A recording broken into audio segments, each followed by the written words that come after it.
తెలంగాణ జాగృతి అధ్యక్షురాలు కవిత నిర్వధిక దీక్ష విరమించారు. వెలుగుమట్ల భూతాన్ భూ నిర్వాసితులకు మద్దతుగా కవిత 3 రోజులుగా నిర్వధిక దీక్ష చేశారు.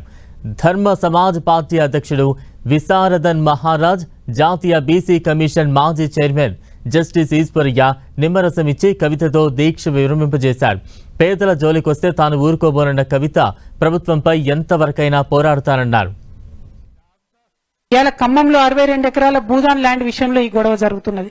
కానీ కేవలం ఖమ్మంది కాదు, ఇది వాళ్ళు శాంపుల్ ట్రై చేసిండ్రు.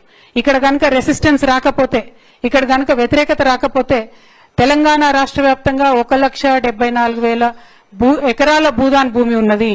ఆ భూమి మొత్తం మీద కూడా ప్రభుత్వ పెద్దల యొక్క కన్నుబడ్డది.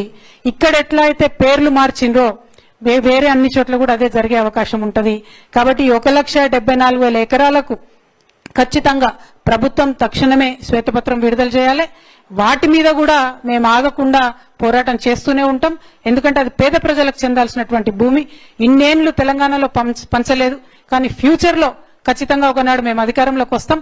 వచ్చిన తక్షణమే భూదాన్ భూమిని కూడా పేద ప్రజలకు పంచుతామని ఈ సందర్భంగా తెలియజేస్తూ, మరి ఇట్లా 1 కాదు 2 కాదు, ఈ రోజు మనం చూపించినటువంటి చైతన్యం, వెలుగుమట్ల ఆడబిడ్డలు చూపించినటువంటి చైతన్యం ప్రభుత్వాన్ని గడగడలాడించి మరి ఇమ్మీడియట్ గా వాళ్ళకి తీసుకొచ్చి తక్షణమే జస్టిస్ ఇచ్చేటటువంటి ప్రయత్నం జరిగింది.